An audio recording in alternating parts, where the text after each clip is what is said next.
We will actually be in the second. We are just waiting for Disney's game showcase. Disney and Marvel's game showcase.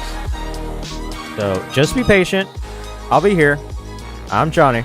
I'm your host. Love you. There's some cookies in there on the table over there.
What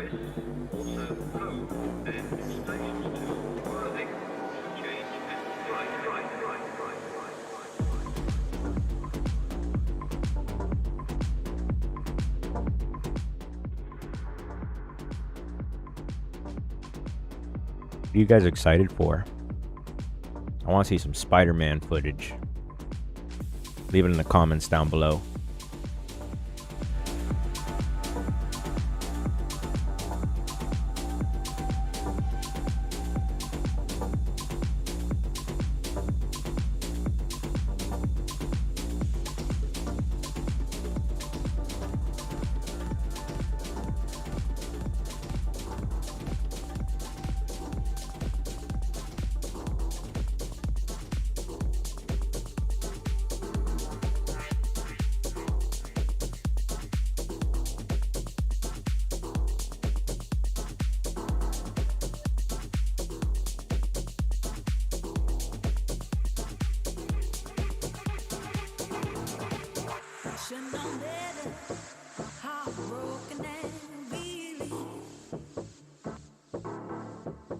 Should know better.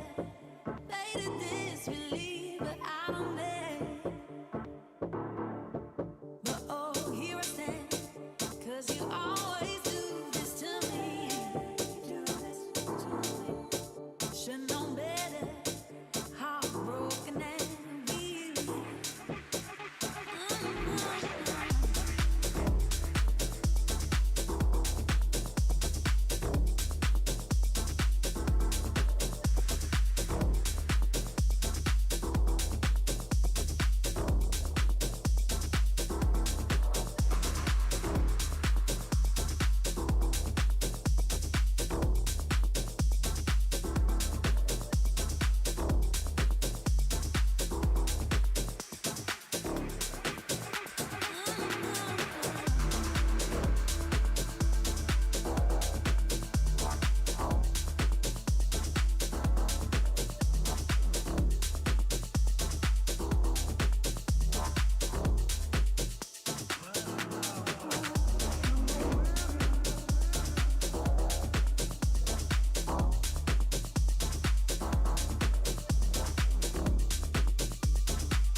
Should know better.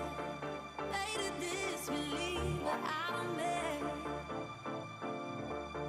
But oh, here I stand, 'cause you always do this to me. Should know better. Heartbroken and weary.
Wish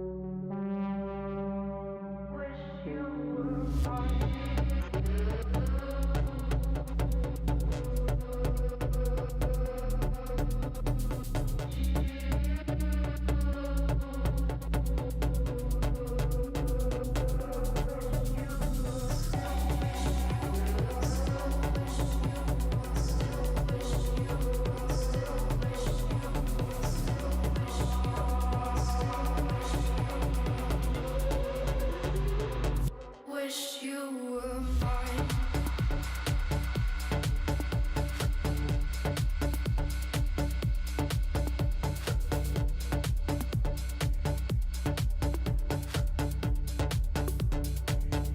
Wish you were mine.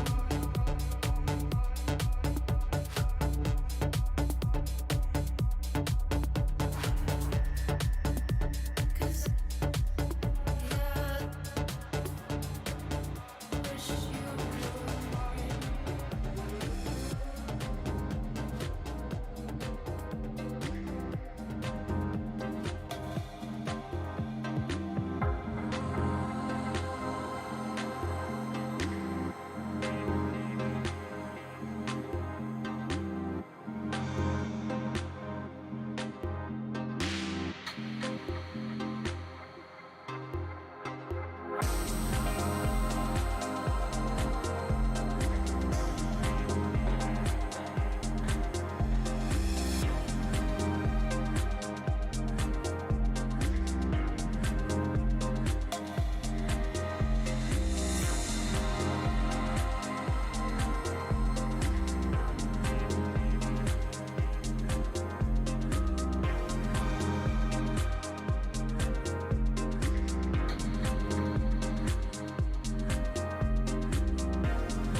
Do you guys think they're gonna announce anything crazy?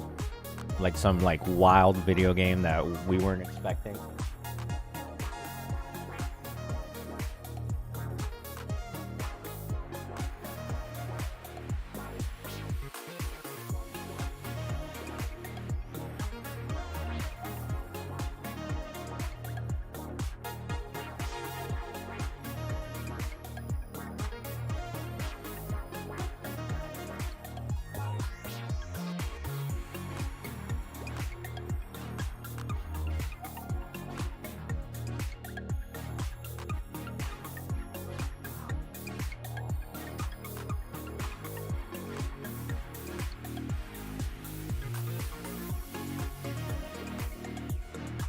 What if they announce Tony Stark in a real-life Tony Stark simulator?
I really want to see Spider-Man 2.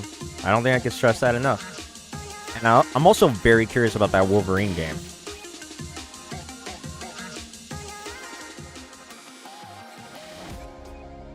I want to see what that Wolverine game is going to be like. And besides that, I mean, I guess it can update the Avengers game. That'd be nice, Square Enix, if you actually make that game good.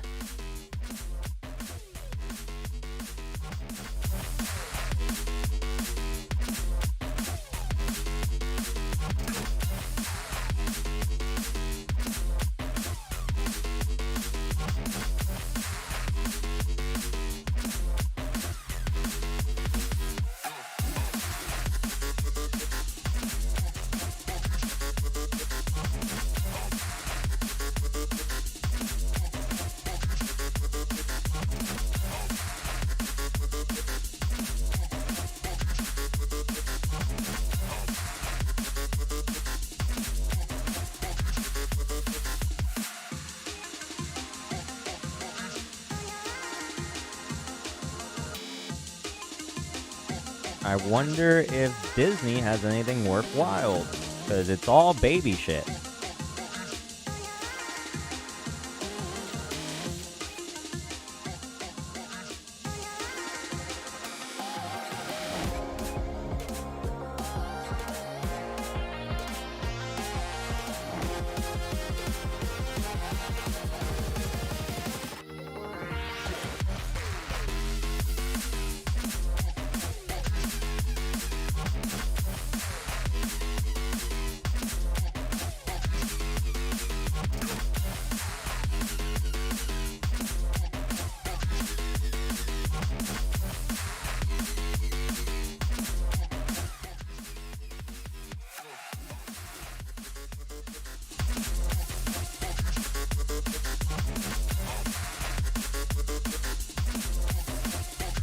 Maybe Toy Story 3 or 4 of the game will come out. Whoopty, we get to play as Woody and Buzz.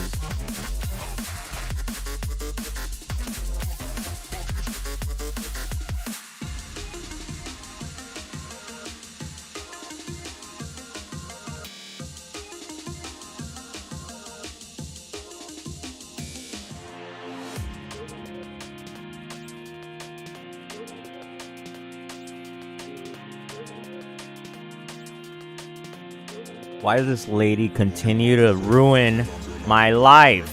I don't need her. I don't need you, lady. I understand that IGN's trying to be progressive here. We don't need ya. We just don't.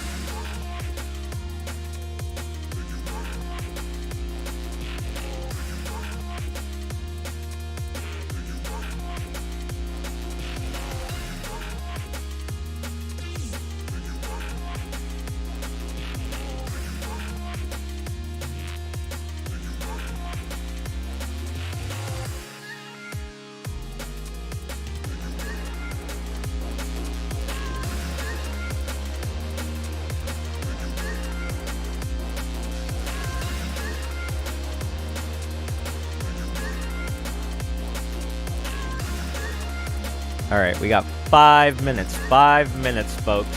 5 minutes for greatness. Jenny crying!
All right, we have 2 minutes left, folks. 2 minutes.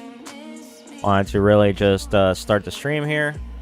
Welcome to Brotendo Fridays, or should I say Bro Fridays? Fridays, it's Fridays. And I'll be your host with the most, JY. Welcome. Thank you for joining me. I'm really happy to be here. And it's going to be a Disney and Marvel game showcase. So let's see what they have. I think they're going to have straight up trash. The only people that I'm really excited for is Insomniac. But we'll just see when we get there. If Spider-Man 2 ends up being a total gaming catastrophe, something that will be written about in the history books for millennia to come, then I'll be the ones here, and you'll be the ones here first to hear about it. Here at Brotendo Studios, we report news with integrity. We do things the way they're supposed to be done, and we don't shy away from the hard-hitting facts. Yeah. So let's see what this is about here.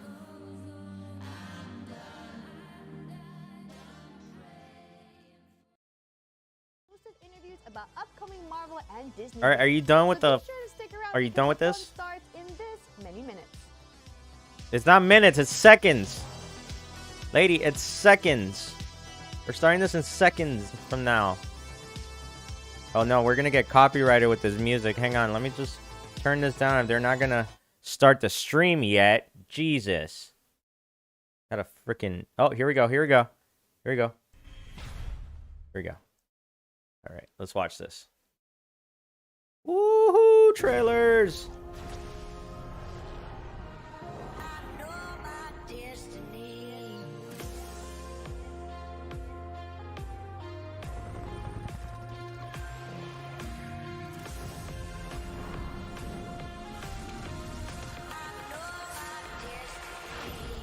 Remember, the Force will be with you, always. They have so many properties, dude. So many things. Disney owns all of culture. Whoa, they got Blade Guardians of the Galaxy. I see a new Guardians of the Galaxy game. Really excited for that. Taking my attack run now. Whoa.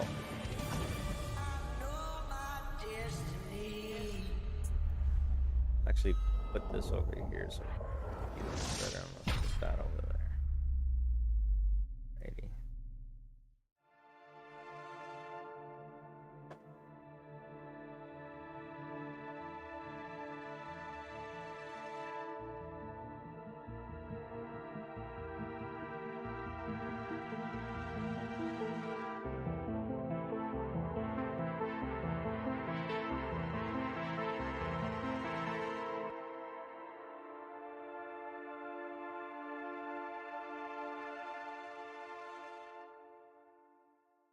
Whoa, dude. Yo, what's up? Tron Identity. What a way to start the show.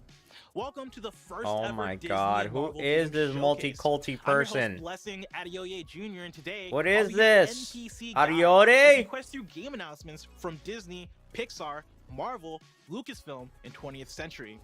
Now, if you want to keep up to date with Bithell Games' first adventure in the expanded Tron universe, Adeoye! and their upcoming collaborations with Disney Games, be sure to follow their socials. In fact, you should probably drop a follow on all the Disney Games socials for more info on today's world premieres, like this one right here. Adeoye!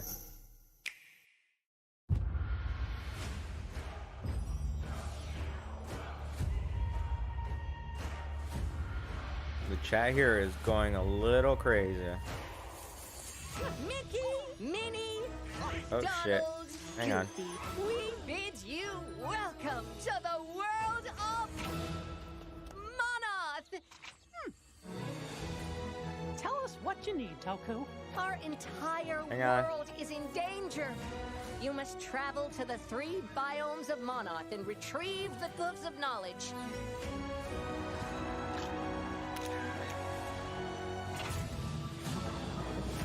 If others are in need, we should help them.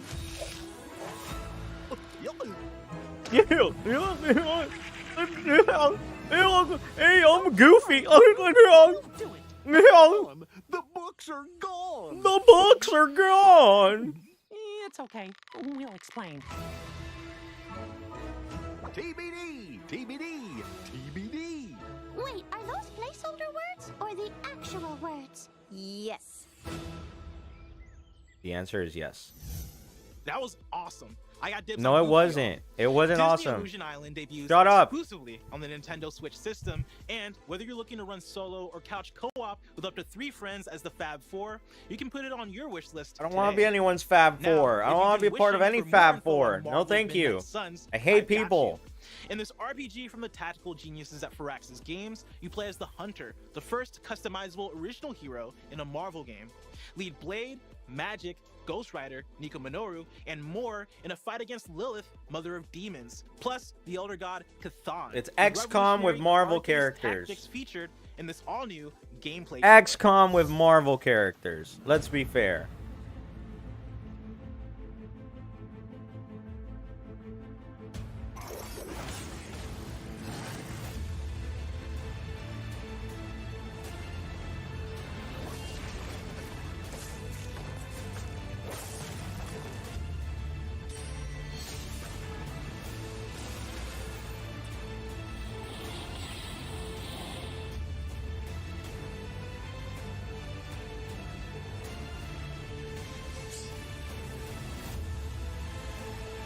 Look at that. What type of combat is that when you have to pause to make your move? That's not what superheroing is about. Superheroing is about thinking on your feet.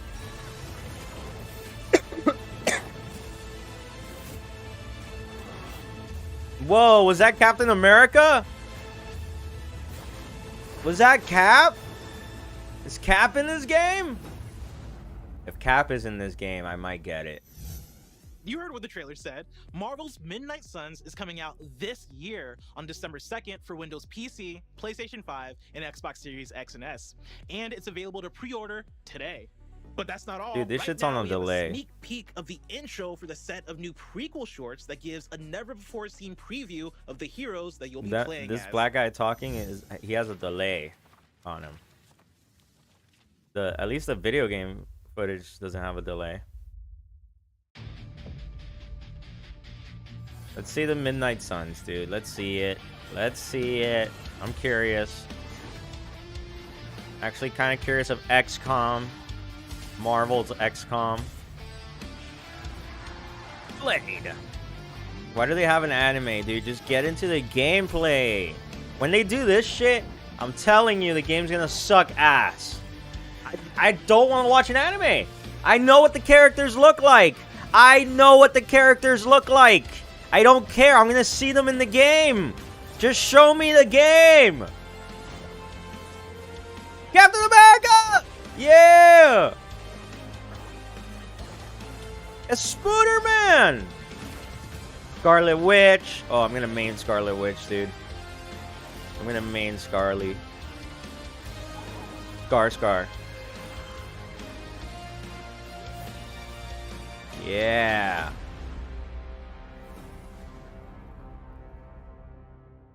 No gameplay. Yeah, that looks like it's gonna be dope. Does it? What looks? What, is that an anime that's coming out? Does that look like it's gonna be dope? Exciting news about a Marvel game you can play today.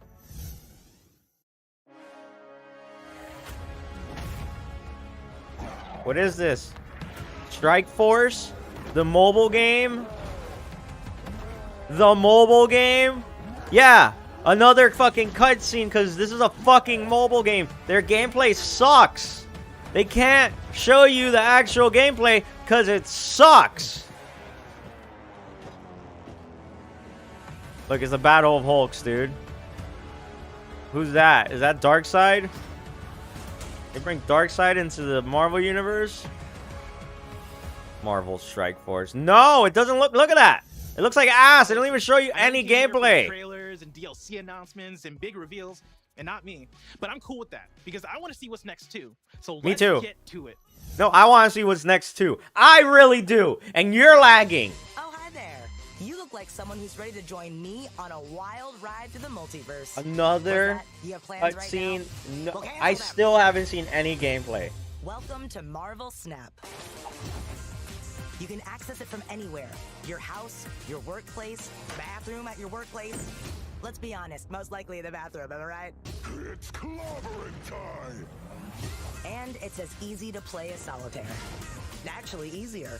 I don't think I've ever won a game of solitaire. But here's the twist. These cards are superpowered. Like the entire canon of Marvel characters kind of superpowered.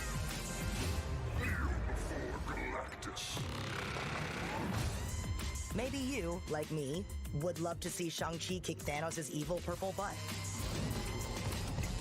Or you've always wondered what the Guardians of the Galaxy would look like in 8-bit mode. Well, wonder no more. Got him! It's easy to pick up and so much fun to master. In other words, less time than a bagel. The fuck is this? Who doesn't have a bagel's worth of time? So don't wait to explore a multiverse of possibilities. Oh, snap! Marvel Snap! It's time to make your move.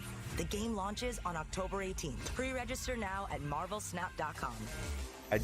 I'm not gonna do that. I'm not gonna do that. Marvel Black Snap Eye, you're on your still Android lagging. iOS devices on What October is wrong 18th. with Disney? They And have be sure to millions of subscribe dollars for and they more can't get Marvel this black reviews guy later in into the sync. showcase. But first, next year, gamers are getting dropped into the middle of a xenomorph outbreak in the tactical squad-based action of Aliens: Dark Descent. In this look at gameplay, take your squad of Marines on missions as you infiltrate and investigate the xenomorph outbreak. Develop your tactics, assemble your colonial Marines, and take on the xenomorph hordes in Aliens: Dark Descent next year on consoles and PC. But first, let's talk about Avatar and revisit Pandora. In Avatar Frontiers of Pandora, you'll be immersed in the beauty and danger of the alien moon and experience a living and reactive world firsthand as Wait, a Na'vi. hang on. You'll explore new environments and interact with Pause. all new creatures. They own Avatar now? Marvel or DC owns Avatar? I mean, Marvel or Disney owns Avatar? What? Plants and characters in the never far, far away. Lego Star Wars The Skywalker Saga destroyed sales records like Rebels taking out Death Stars. If you haven't picked it up yet, or you've already blown up all the Death Stars too, here's another reason to jump into the Skywalker Saga. New characters including Cassian Andor, Reva, Captain Rex, and more are coming to Lego Star Wars The Skywalker Saga soon. Take on even more stormtroopers, wield a lightsaber, or the Force, party your way through the galaxy, and get ready to expand your character collection. This looks so gay, but it looks cute. I want to play it as a kid.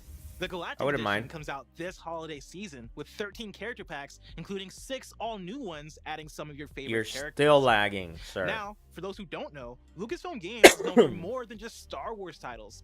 Today, the voice of Guybrush Threepwood, Dominic Armato, is here to share a look at the upcoming Return to Monkey Island. Hello, fellow pirates. My name is Dominic Armato, the voice of Guybrush Threepwood. Don't be fooled by the name. The Monkey Island Adventure series is about pirates, not monkeys. It's been a part of the Lucasfilm family of games for more than 30 years, beginning in 1990 with The Secret of Monkey Island. I want to be a pirate. Through the years, each game has been carefully crafted to feature the humor, clever puzzles, Are and we sense of in adventure that made Monkey Island such an 2001? iconic video game series. With Plus, AOL we got gaming some here? What's outstanding going on here? voice acting, a wonderful The new fuck? musical score, Is someone and a gonna pull up gorgeous fucking Roly illustrated Poly art style. Oly on the TV? We've also put together an in-game scrapbook in which Guybrush Threepwood details his adventures and important What about moments from Toontown, previous bro? games. Where's It's a great way to Toontown? get caught up on what's happened so far. Or a fun Come on. refresher if you already know the whole story. We can't wait for you to discover the secrets hidden in Return to Monkey Island. Play it on Nintendo Switch or It's PC just so on September annoying, dude. 19th. You can strap on an eye patch and celebrate Talk Like a Pirate Day on September 19th by picking up Return to Monkey Island. No one wants to Games pick isn't up the only Return to team bringing Monkey Island. nostalgia vibes today. Over the last few years, Disney Games has revived classics like Aladdin, The Jungle Book, and The Lion King, and now they're teaming up with Empty Clip to bring back another Yeah, classic, they Gargoyles rebrought Remastered. Aladdin horribly. It A fan sucked. favorite that sure Everyone had you hated screaming it. like a Viking And yeeted The by Lion Goliath. King was also a bad movie Yep. that had bad CGI and everyone hated it. While you'll have to wait to climb back into the world of Gargoyles Remastered, you can grab your phone and start unlocking heroes in this Disney and Pixar action RPG right now.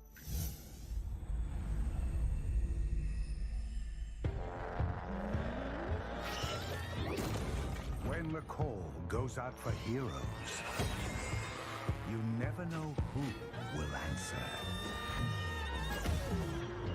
Sometimes the best hero is a villain. Someone Whoa. with Is this that weird freaking Disney game in an alternate universe Disney game? Multiverse something? they have to Bullshit bullshit verse? Everything's a verse now. Rumbleverse, multiverses, Spider-Man into the Butthole verse, even if it means SpongeBob into the Pizzaverse.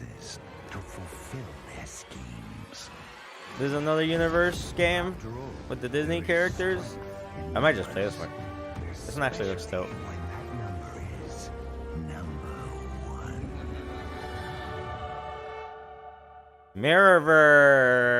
Mirrorverse. It's gonna be an app. I'd not suggest gonna be downloading good. Disney Mirrorverse and leveling It's up your not gonna be teams, good. like now, if you're hoping to take on Hades and the other villains dropping I'm this good. October. I'm good. All right, let's get into our I'm next good. video. I'm good. Thank you.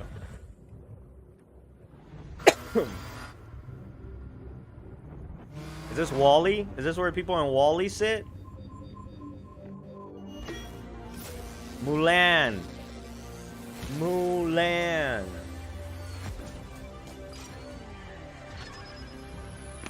I'm gonna wreck it. What is this? What is this multi-culty stuff? Multi-culty. Damn, Disney's Racers. Damn, dude, Mickey Mouse driving with cyberpunk music? I never thought I'd see something so badass.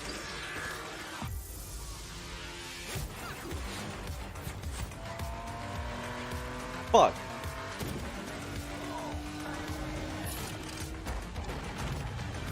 Yeah. Damn, Sully! Come on, Sully! This is gonna be the best movie ever, except it's gonna be a shitty video game. This would have actually been a cool movie if they made this. I would have watched this. Speedstorm, a shitty app game. Get it on the mobile app. Coming soon to mobile app near you. Ooh, look at all the racing levels. Monsters Inc. No way! We're getting gameplay, dudes! It's actually a good game! Oh my god! Look at that! It's actually a good game! Wow! The Monsters Inc. level. Look at that, you get to play as all your favorite Monsters Inc. characters. Sully, and Mike, and who was that lizard? The purple lizard guy? And the fat lady? Remember the fat lady? You don't get to play as a fat lady. Look at that. They're confident enough to show us the gameplay. That means it's going to be good. Sign up now at DisneySpeedSports.com. Mike Wazowski's pulling. I guess we'll all find out together when Disney Speedstorm drops on PC and console. And now, let's take a stroll through an idyllic Disney neighborhood.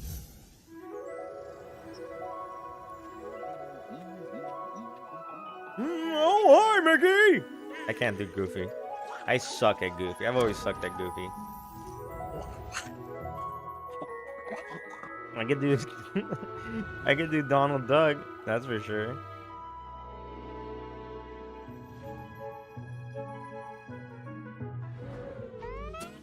You gonna show us gameplay? The hell is this? Hey there. What is this? Oh, this looks cute. That looks cute. I like that. Hey, look at you. You're a little person. What is this? Kingdom Hearts? Which Kingdom Hearts is this? This Kingdom Hearts 6? Bring your new friend to reality. Oh, look at that. They showed us a little bit of gameplay. Looks like a side scroller. Oh, why is Buzz flirting with Medusa or whatever her name is? Ursula. That was disturbing. Can you imagine Ursula putting Buzz Lightyear in her vagina? That would be very disturbing. I would not like that. If you want to help out some of your favorite Disney and Pixar friends in Disney Dreamlight Valley right now, good news, you can. With Xbox Game Pass or by grabbing the Founders Pack on your PC or just about every console you own. Let's do it. I'm downloading now, for it. those who are looking for an action-packed MMORPG shooter that you can play in the palm of your hand, look no further than Avatar Reckoning. Soon, you'll be able to battle for the future of Pandora on your phone, but for now, we've got Jared Yeager, an executive producer at Walt Disney Games, here to tell you more.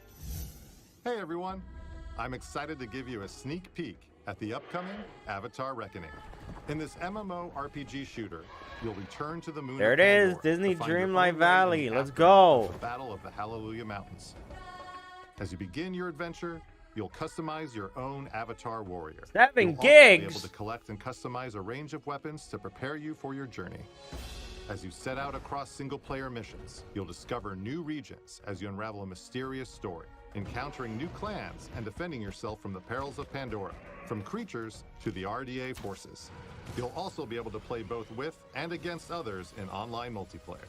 Team up in instances to battle with other players, trying to survive against powerful enemies, or battle in player versus player mode, where you'll team up against other players across a variety of maps. You'll be able to experience all of this and more when Avatar Reckoning hits your mobile device soon. And now, another world premiere.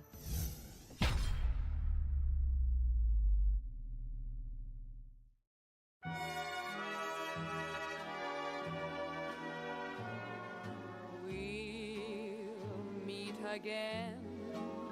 What? What is this? What is this? Deadpool? Deadpool?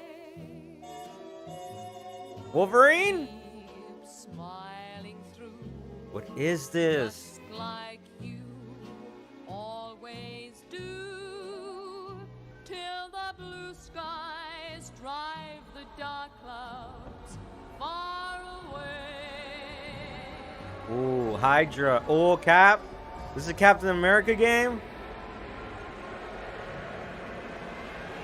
Yeah! Whoa! Hang on.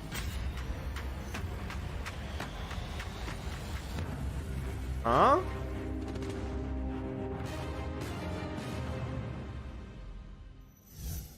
Oh, let's freaking go. I know What? you're probably hopping onto Reddit to break down all those Easter eggs, but I recommend you don't tab away just yet, because there's another world premiere from Marvel Games coming your way right now. Can this guy just shut up? I hate him so much. I freaking hate that black guy so much. What is this? What is this multi-culti bullshit? And that non-binary person in the back. Yeah. Look at all this CGI, guys. Look how cool we are. AR. We're gonna be like AR superheroes. We are all the heroes in World of Heroes. Go to worldofheroes.com. And there it is. The What is first that? Disney It's a and fucking Marvel app. Games Showcase. I hope you had as much fun as I did. I'm Blessing Adeoye Jr. Thanks for joining us. It's been our pleasure to serve you. The fuck was that? Is that it?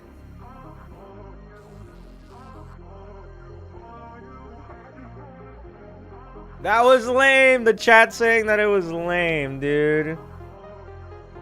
Dude. That was fucking lame. What is your next move?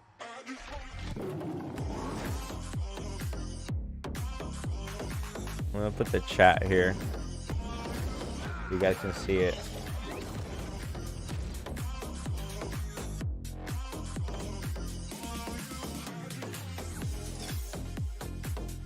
Everyone's like, that was gay.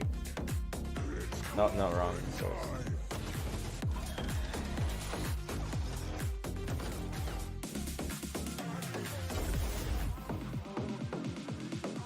Look at this, dude. Look at the chat, dude.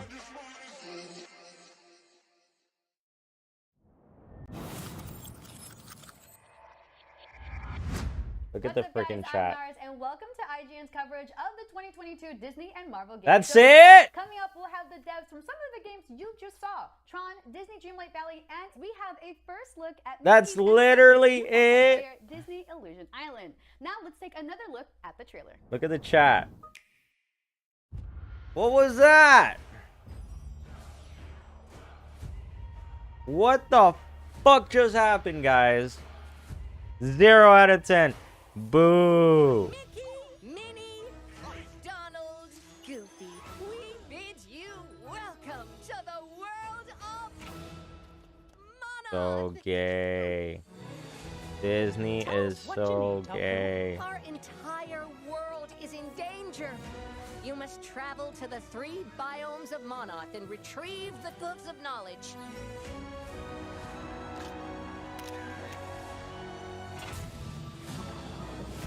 If others are in need, we should help them. Why are they showing this again? Like, what the hell is wrong with them? Don't you worry, Toku. We'll do it. Hang on, the books are gone. The books are gone. It's Like, okay. We'll explain. what the hell was that, guys? I'm just gonna turn that off. Like, what the hell? Like, serious shit. The chat's over here like...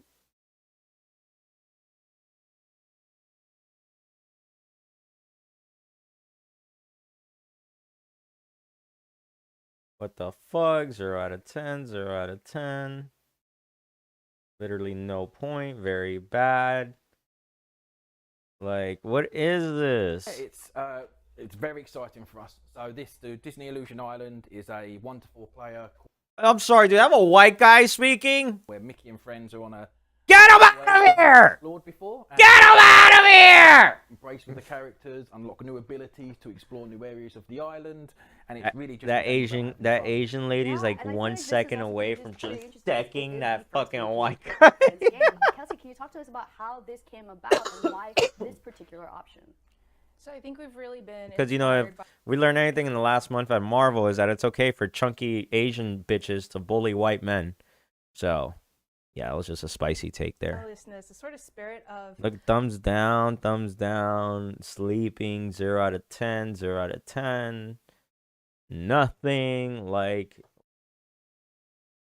What can we say? What can we say, man?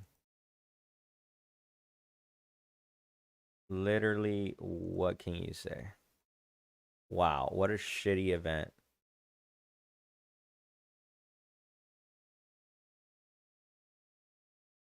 That's freaking crazy, dude.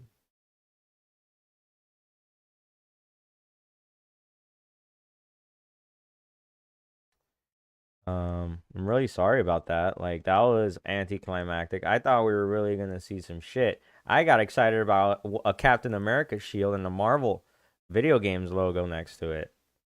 I'm the one who's looking like a stupid ass right now, and I feel like one. You want some more champagne? It's pronounced champagne. Oh, God! Like, that's how I feel right now. I do not feel good about myself, guys. I feel like a twat.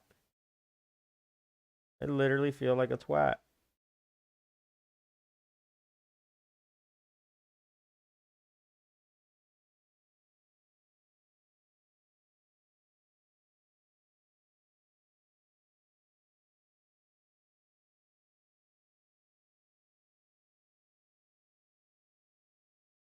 I'm really sorry about that, folks.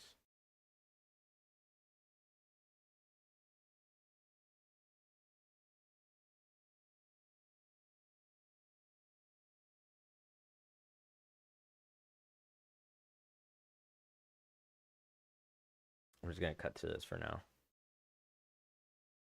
Together and get through and play all the game. And then on top of that, we have a set of mechanics very focused around kind of multiplayer and working together. Speaking of multiplayer, is it going to be couch co-op multiplayer or online co-op multiplayer? So it's couch co-op only. Like for us, it really embodies Mickey and friends. Like when we're thinking about this whole friendship and going on an adventure together, you know, Delilah and Disney love this idea of like bringing families together on the sofa and sitting down and playing and bringing friends together. So yes, couch co-op experience. You want to expand on that, Kelsey? I think you basically covered most of it, but I think what's really great about like sitting with your friends is that, you know, you can basically look at them and say, hey, can you help me with here? You know, you don't have to have, you know, sort of what we've been doing over the pandemic, which is a lot of online play. So the couch co-op is great. They have some great multiplayer features. One of my favorite is hugs that you can give to each other. So it'll be a really great feature for you guys to try out. It's adorable. There's also little things that you can do to help each other advance forward. So I think it's a really great thing. It's better together. Now, we didn't get to see any bosses or anything like that, but there are going to be grand bosses that they will battle. Can you talk about that a little bit? Yeah, I don't want to give too many spoilers, of course, especially after calling Kelsey out beforehand. Yeah, we've got some really great boss fights. For us, we wanted to try and take like a different approach to this. Like, this isn't necessarily a big combat engagement. It's really about utilising the skills and abilities you've gained through the game and kind of putting a little flip on them for how you engage with the bosses. So I don't want to give numbers or anything, but yeah, there's some really, really fun boss engagements you'll have. Awesome. And the gang has to acquire, I believe it's like the good of knowledge items or collect them as well. What are these like knowledge items that they're going to have to adventure and kind of collect in the game? Do you want to talk a little bit? Tomes? Tomes? Do you want to talk? So they're tomes, which are like powerful books. Basically, they were what was sort of supporting the island, and so they've been stolen as part of the storyline. They've been taken. So part of the journey that Mickey and friends are doing is that they're off to rescue the world of Monoth, but basically finding these tomes and recovering them. So that's a little bit of, I think, as much as you can. As much as you can get. That's totally fine. I totally love it. Will we get to meet any other kind of like iconic characters in Illusion Island, or are there going to be other characters besides the inhabitant that we get to be introduced to?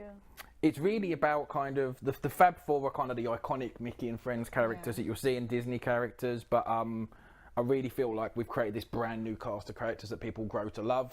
We're over the moon with them. We even had moments where there are characters we wrote initially 1 or 2 lines for, and we fell so in love with them that we wrote some more scripts just so we could include them more. So yeah, it's really kind of about the new cast of characters you'll meet on your adventure. Yeah. Awesome. And my last question for you guys, what was the vision for this partnership between Delilah and Pixar Disney? Like, what were you hoping to do? Are we going to probably see more Mickey and Friends come out of the studio, or are you kind of just wanting to see what happens with this now? Me, you. I think so far, well, I'll speak for my experience. I think the partnership with Delilah has been great. They've been so collaborative and just, it's been such an amazing experience. I think the art style that's come through, like the passion comes through. I think the fun and humor comes through. Like, I think you can see in the trailer a little bit. So I hope that there's more in the future. I think it's really, really great so far. And so definitely look forward to more. Yeah, we've loved it. It's been fantastic. It has been, not to keep using the word collaboration, but it has been this wonderful collaborative experience. We've just felt so supported. The big thing we keep saying with the team is how many times in your life do you get to create a new Mickey and Friends world and a Mickey and Friends experience, and Disney have really let us kind of go with our vision, go with kind of what we want to achieve. As for the future, who knows, but what I can tell you is I've absolutely loved this project. I've absolutely loved working with Disney on it. Thanks so much to AJ and Kelsey for joining us. But what's your take on Illusion Island? You know how this works. Let us know down in the comments. And don't forget to follow and subscribe to IGN wherever you like to watch. Hey everybody, Akeem Lawanson here, and up next is Tron Identity. Now joining us right now to tell us more about it is creative director Mike Bithell and producer over at Disney Pixar Games, Heidi Vargas. Mike, Heidi, thank you for joining us. Thank you. It's great to be here. Now, I'm so glad to have you all here because admittedly what we saw of Tron Identity wasn't much. It was, in fact, a teaser. So I want you all to kind of break down what the identity is of Tron Identity. First off, we saw the Identity disc. And, of course, anyone that's a Tron fan knows how important that is in the Tron universe. It's used as a combat weapon. So what more can you tell us about Tron Identity based on what we saw? Yeah, so it is definitely a combat weapon. I think the other side of it that we're exploring in this game, and I think is really interesting, is the identity nature of it. So this is a disc. Every program in the grid has their own disc. It stores their memories, their experiences, who they are. And we basically cast you as a detective in that world who's both interacting with the programs but also interacting with their discs and kind of working out what makes them tick, trying to figure out what's happened in this world. It's a kind of a unique way of telling a detective story in a sci-fi setting. So based on that then, where would you say this story kind of like takes place within the overal timeline? You want to deep lore. You want to go. You want to go into you the already know, of course. Let's do this. So yeah, it's so specifically for r/Tron. This I'll do the lore dump. But basically, yeah, it's if you're a fan of Tron, you know that there were the ISOs, who were these programs that emerged, who weren't created directly by Flynn, but kind of came about. And there were these sentient programs, this next evolution. And in the events of Tron Legacy and Tron Uprising, they are persecuted by Clue, the villain. And our game basically takes place in a world where Flynn created an arc, where Flynn created a second grid for them to go to, promising that he'd come back. As we know from Legacy, though, he didn't. And Tron fans will also know that time moves much, much faster in that world. So we enter it hundreds, thousands of years after those events. What's the society and the culture that's evolved on that grid? And just an amazing kind of sci-fi storytelling opportunity, which we've been able to do thanks to the amazing kind of collaboration with Disney, who've just kind of allowed us to create this story, tell this story in this new world, and kind of expand on that amazing rich heritage that Tron has, which has been amazing. Yeah, now, I'm not sure how much you can actually reveal today, but I'm kind of curious, will we be seeing like any returning characters from the Tron lore? Obviously, there's going to be new characters. What can you tell us about some of the characters we'll see throughout the game? Well, that's the cool opportunity here, is because this is set in this world where time's passed, it's not so much that the characters you've seen in the current Tron stories are going to be present, but in this world they're legends. They've created the backbone of this culture and society. So you're running into programs who've elevated the characters from previous stories to godlike status. You're running into characters who hate those characters. You're running around a world that's been entirely shaped by these stories beforehand. And that's where that richness and depth can come from. And we have this amazing cast of characters. Who have we got that we can talk about? Proxy. Proxy's awesome. Proxy and Ada, they're very, very awesome, strong, powerful female characters, which I'm really excited to introduce. You know, we've have other characters in the Tron franchise that, you know, there she is. Yeah, she's awesome. Yeah, we're just really excited to introduce these characters. It's a really diverse cast, and, you know, we're just happy to introduce the new story and the new characters to new fans. Yeah, I'm digging the vibe. Right now we're just seeing an image of Proxy. I dig her overall aesthetic. What can you tell us about her role in Tron Identity? What is her identity? So Proxy is one of several programs that have kind of started to live outside of the kind of established, with previous Tron stories, you'll know these are very kind of hierarchical structured worlds. So this is a character who's kind of starting to create her own kind of culture off to the side. She's a rebel. She's a rebel. And she's here because she's heard about the power that's been unleashed by the events that you're uncovering. So you come into this world knowing that there's been a theft. A vault's been broken into, and she's one of the many characters who shows up looking to see what's going on and looking to see if there's an opportunity for her and her people to kind of benefit from that.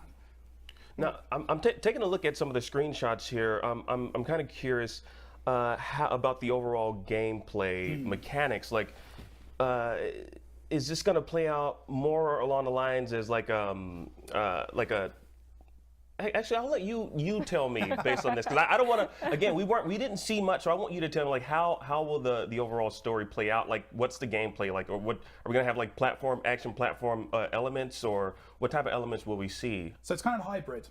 It's a game, a puzzle game, where you can see this screen here. You're actually unpicking and picking apart an identity disc, which is something you see in Tron Legacy, and then that's interspersed with conversations, so kind of a visual novel. So those two things, people who've played Solitaire Conspiracy and Subsurface Circular from us will kind of start to recognize things they maybe remember from those games. We've kind of been able to pull that together.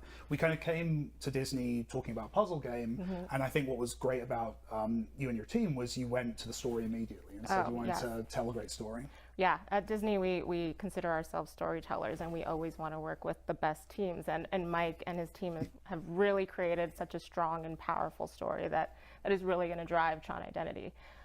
Hopefully, you know, take players to a new place and you know, introduce a new side of Tron that we haven't seen before.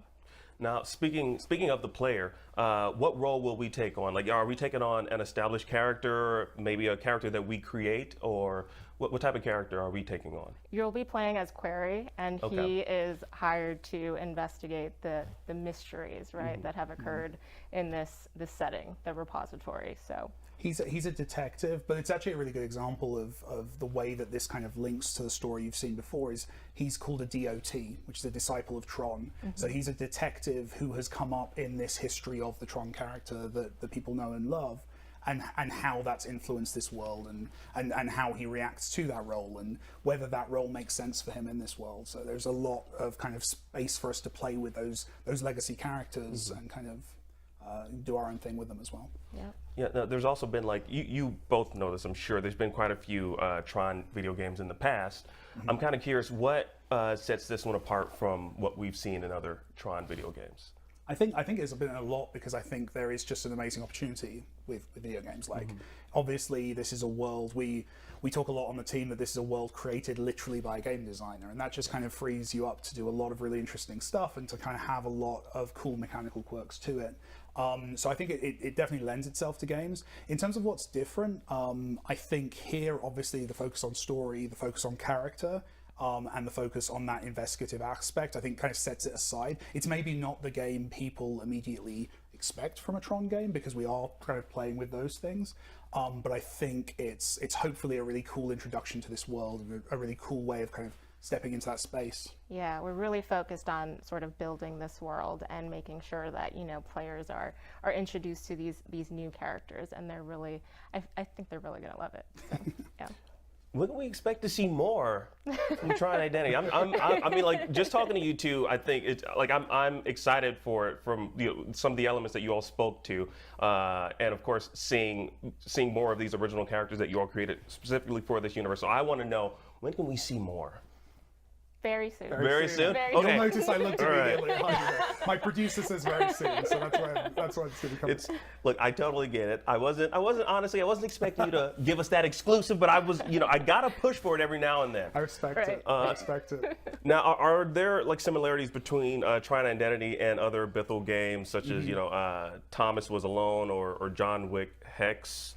I think yeah, there's definitely a thread between our games of story. Obviously, we've said that, but I think, and weirdly, Thomas Was Alone kind of is a bit Tron-like in that it is about characters kind of inside a computer and kind of how those characters emerge and become themselves. I think it's, for us, it really does come down to us, and this is where I think it's similar to John Wick, where John Wick specifically was an opportunity to learn from the people who made those movies and kind of get all of that through the collaboration. I think Disney, it's a similar thing. When we're picking the projects we want to work on, as a team, we're looking for collaborations where we can learn, where we can pick up skills, where we can work with people that we wouldn't get to work with before. It's about making something that's more than the sum of the parts.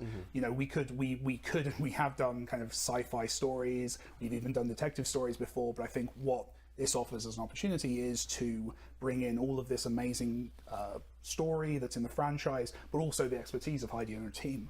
The amazing artists and writers and designers and audio guys and everything, just amazingly talented, skilled people who we can kind of collaborate with and learn from. Yeah, and for us, like Bithell, they're experts and they're just fans of Tron in general. We're both fans, right? Both of our teams, we work really well together, and it's just such a collaborative and creative process, and it's just been really fun just trying to make the best game possible. I'm going to be honest, like one of the highlights, obviously we're announcing this game and it's all very exciting, but the highlight for me is that I get to afterwards go back and I get to move all of the Tron action figures off my desk and onto the shelf behind me, because I'm constantly kind of hiding how much Tron paraphernalia I'm surrounded with all the time.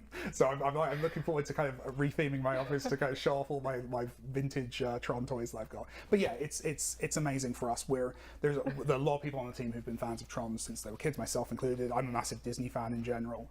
So yeah, just kind of getting that insight, getting that just stuff like getting to go to the Disney kind of archives and look at all of those resources. Lots and lots of pictures of guys dressed in 2010 jeans holding up like motorcycle jackets and stuff. So we can go, okay, that's exactly how that texture looks, So it's just been like, it's just a nerd's kind of paradise. Yeah. Oh, and Flynn's Arcade. We went to Flynn's Arcade. We did go to Flynn's Arcade, yes, which is now a nice restaurant. That was good. Yes. It was very pleasant. I'm trying to keep the nerd inside of me bottled up right now so that I don't nerd out right now. But it definitely sounds like a match made in heaven, Disney heaven, that you all were able to kind of merge. And honestly, I want to thank you. It's called the Magic Kingdom, by the way. It's Magic Disney Kingdom. Heaven. Yeah, it's Disney Magic Kingdom. Okay, all right. Excuse me. Actually, you just gave me an actually moment there. I did. Mike, Heidi, I want to thank you both again for sharing with us a little bit more about Tron Identity. Now, what I'm going to do is I'm going to hop on my old light cycle again and zoom on out of here. Now, let's take one more look at that teaser.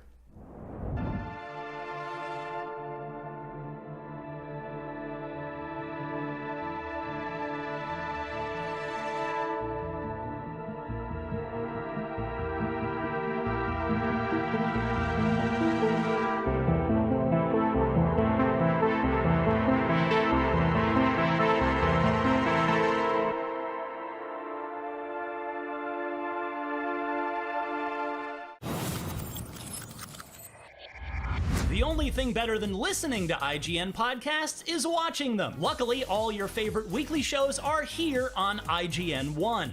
Whether you're chasing the latest Xbox releases with Unlocked, looking for your PlayStation fix with Beyond, tracking everything coming to Switch with Nintendo Voice Chat, or catching up on this week's gaming news with GameScoop, we've got you covered. Check it out.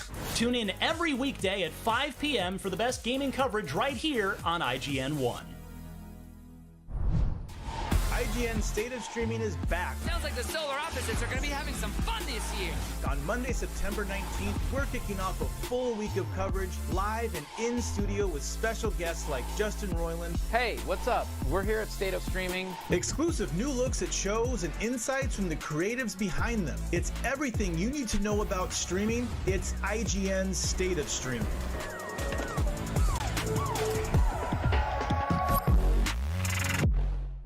Everybody loves watching a speedrun of their favorite game, but what if you got a chance to peek into the mind of the developers behind those games as they watch their hard work get completely destroyed right in front of them? What is happening right now? That's exactly what happens on every episode of Devs React to Speedruns. We invite you to ride along with the developers as they watch, react, and enjoy some of the craziest gameplay by the most skilled speedrunners on the planet. Tune in every Saturday for a brand new episode. If you're not following IGN on social media, what are you waiting for? We're constantly updating our feeds to bring you the latest news, gameplay, custom original content, memes, the best user-generated videos and art, and a whole lot more. Be part of the conversation throughout the year. Follow IGN on Instagram, Twitter, Facebook, TikTok, and Snapchat.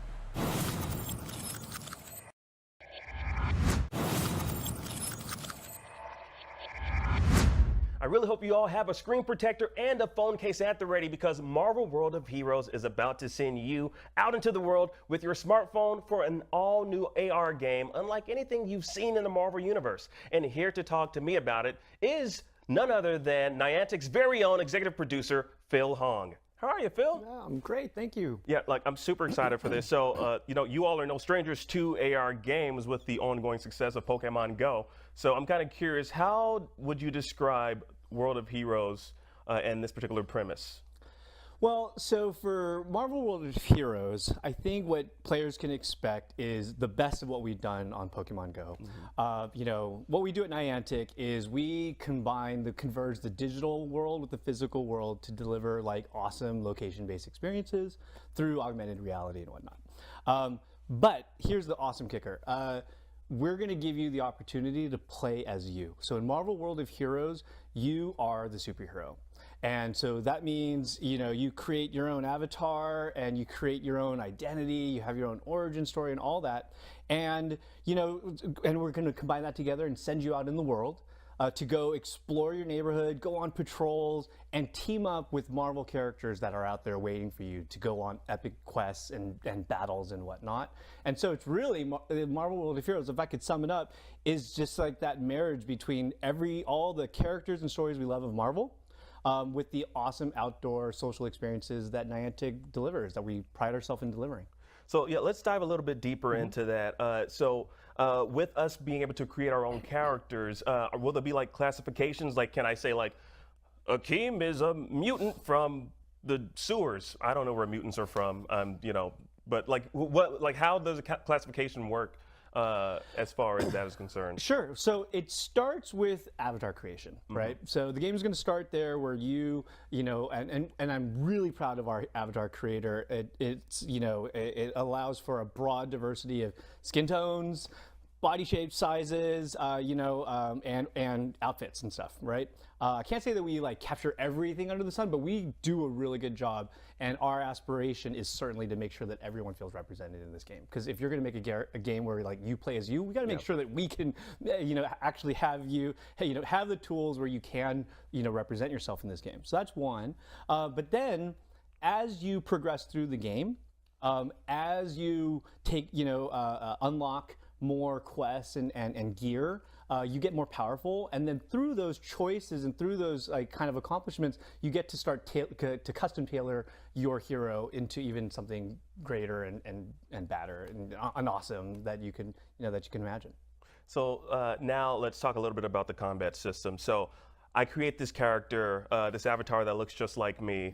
I'm assuming I can team up with some of my friends and then go out there and essentially join forces, let's say with Spider-Man, to take on what type of foes would we be able to take on with joining forces with? these superheroes? So, there's something really cool about our team that I want to talk about, which was, we happen to have a lot of people on the team that are not just like Niantics, but also they were part of the group that made Marvel Strike Force. As well as myself, my background is I worked on Marvel Future Fight. And so, we want to definitely draw from that and sort of the combat RPG elements that we all know really well.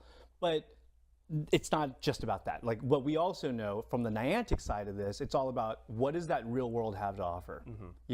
What does that, if you're out and about and you're at the shopping mall, is there maybe a hidden Hydra base here, that we need to go find as a group, infiltrate, clear out? So it's like all about kind of planting the seeds of that fiction as you go about, playing the game, where you'll have combat that you're familiar with from other Marvel games, but they're going to overlay it in the real world with that sort of like that added layer of fiction that you also combine with your friends as you guys go out and you be like, okay, let's go take on this challenge or whatnot. Now, you just made me think of a question that's not on these cards. Ooh. I'm thinking about like how important in the Marvel Universe New York is. Yeah. So I'm kind of curious, since this is augmented reality, like will we see certain iconic places show up, like the Fantastic Four building, or maybe Spider-Man's home? Like what type of like iconic things can we see? Let's say if we were to live in New York. Sure. I mean, that's what's so fun about the Marvel IP is that it takes place in the real world, right? So we are in Manhattan, or Malibu if you're Tony Stark, right? Yeah. Or anywhere it might be. And I think it's important that when we talk about, at least when we think about augmented reality, we're not just thinking about camera pass-through. We're thinking about location awareness and knowing where you are, and serving up special quests to you, special encounters to you based on the fact that, yeah, maybe you are around the corner from Miles' house, or maybe you are on the corner from potentially Avengers Tower, or those might be. We know that, and we want to custom serve those experiences to you. So I think that level of like kind of location awareness and contextual awareness is first and foremost the way we think about augmented reality. That being said, we're certainly going to leverage like where we are now with camera pass-through AR, things that we can do, whether it's going to be lighting up, buildings that you say, perhaps, or unlocking gear and making that a surprise special moment, or running into other Marvel characters in the world. Those are all things that we're constantly like experimenting with, prototyping, and trying to find like that right thing. And you can imagine, our roadmap is going to be full of really fulfilling that fantasy. Yeah, and one of the things that you all did so well with Pokemon Go is like all these special events that would take place where it would be like, I know here in the office, we back in 2019 when we were all fully in the office, like we would go on these expeditions at lunchtime to go and catch a certain Pokemon that we knew was at a certain location. Can we expect like a similar treatment in this game as well as as it continues to grow? Oh, 100%. I mean, I'm so glad you asked that, because that is, to me, really the core of the experience we're trying to deliver. We're trying to make sure that we're delivering on a mantra that is kind of settling in with us, which is we're all heroes. Yeah. And we're more powerful when we're together.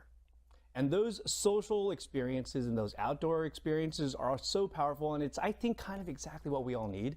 Yeah, absolutely. And so it's a message of optimism as well as a opportunity of social gameplay that we're really excited about, that we've delivered on, countless Go Fests. And I'm really excited to be, delivering that here in full cosplay, for Marvel World of Heroes. So this is probably going to span like the entire universe of Marvel. What superheroes from the Marvel universe can you tease, or just flat out tell us are going to show up? Where are my Marvel handlers? Oh, it's one of those things? Okay, all right. I think I can say this, which is we're a Marvel Universe game, so we're not exclusive to one family. Avengers, X-Men, Spider-Man family, all that you can expect. But most importantly, it's not just about, with those characters that'll show up in the game. It's like, how are they partnering with you? How are you becoming more like your own superhero in that space? So now, one of the things that, like, with Marvel, with the Marvel Universe, there's lots of things going on both on the big screen and the small screen. So I'm kind of curious, will World of Heroes kind of tie into any of those events and like kind of have like events that kind of tie into what's happening on the TV shows that we see on Disney Plus, what we see in the theaters?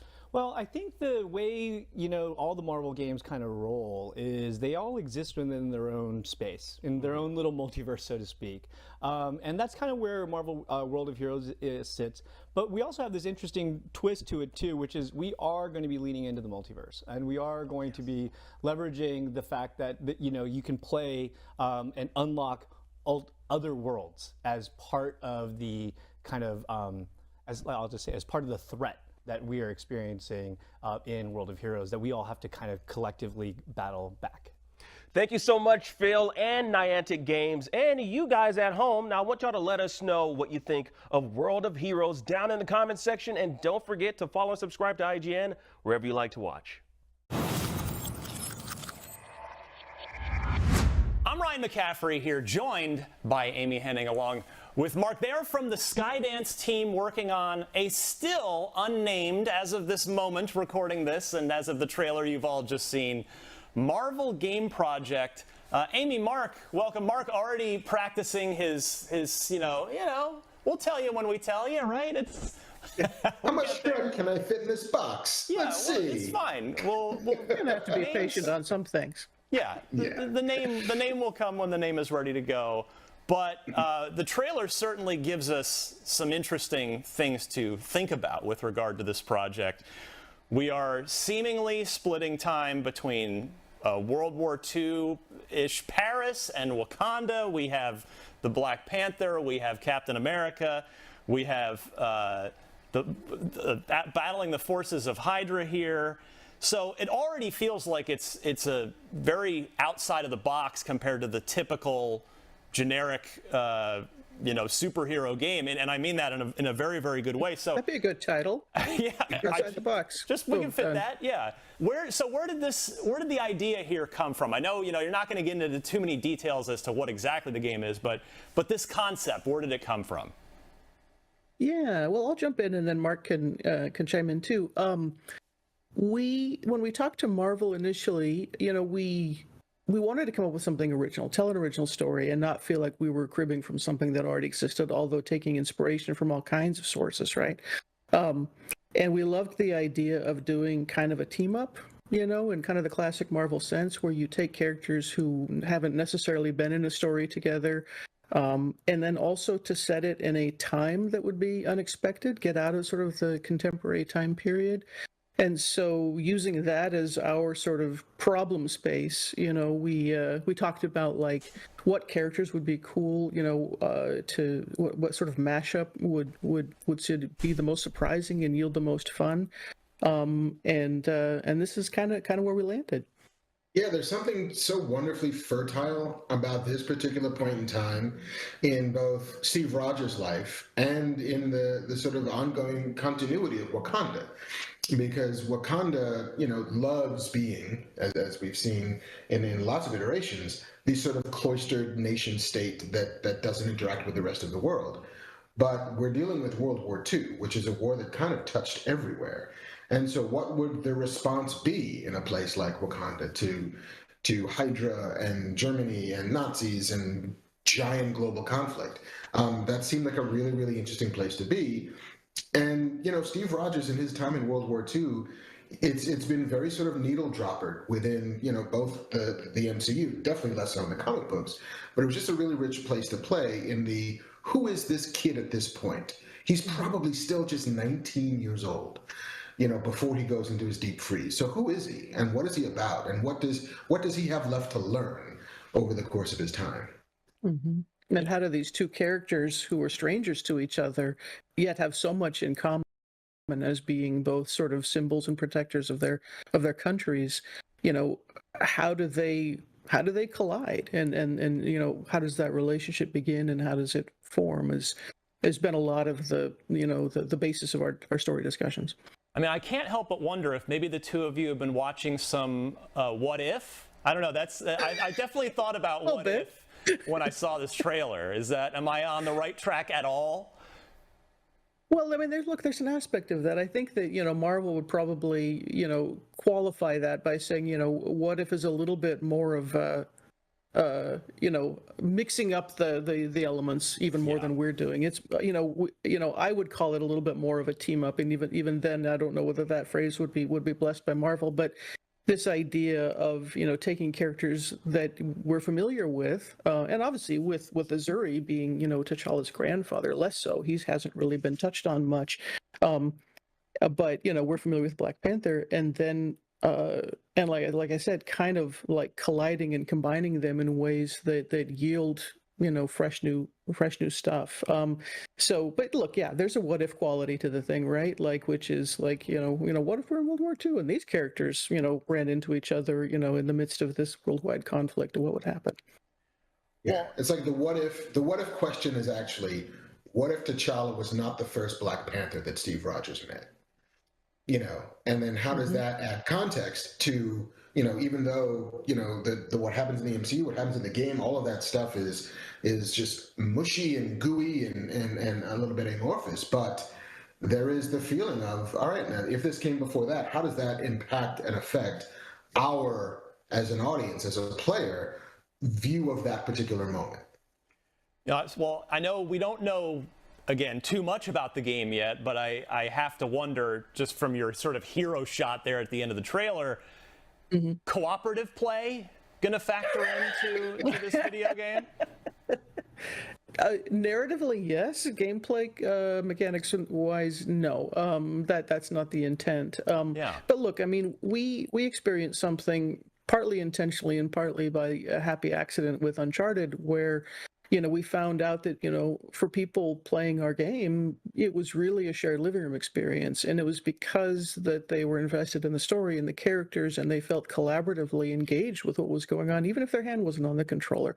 And so part of the design here is to sort of tap into that experience. And so, is it literally a co-op game in a technical sense? No.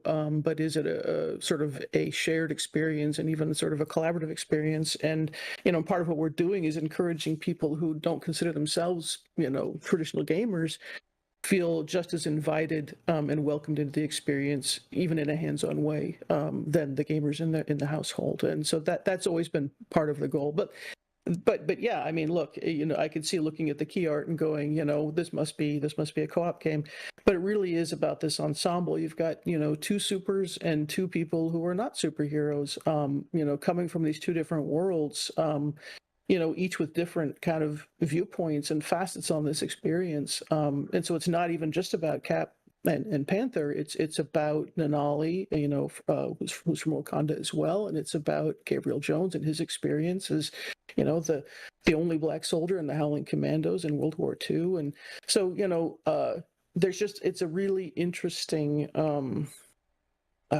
concoction, of characters and experience. Along those lines, I'd love to hear from each of you on this. What appeals to you as game designers about the Marvel Universe? I think Amy, you kind of just started down that road a little bit there, but I'm kind of curious to continue down that path. There's obviously, it's a large canvas to paint with. So as game designers, what's appealing to you about this universe? Sure, I'll start and then I'll let Mark talk about his feelings.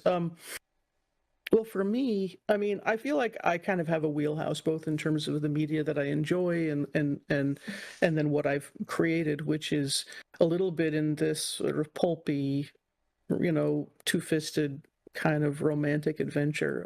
That's my sweet spot and my happy place. And so Marvel then is, completely up my alley as far as that goes.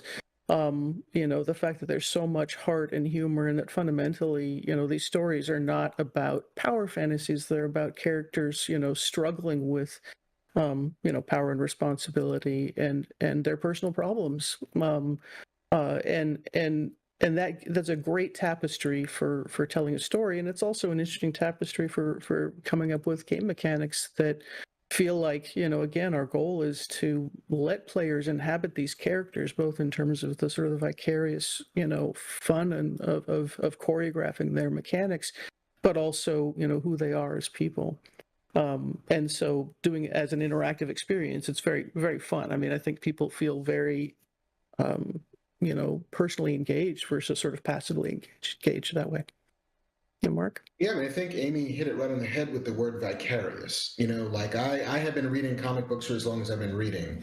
And I think that there is something at the very core, which is, boy, would it be great to be these people. Boy, would it be amazing to have this power, to have this skill, to have this grit. The what can often be derided as the power fantasy mechanics of comic book storytelling are not, it's not an idle thing. The ability to want to be the things that you play or the things that you read. And then this is a way to actually make that feel tangible and real and vicarious.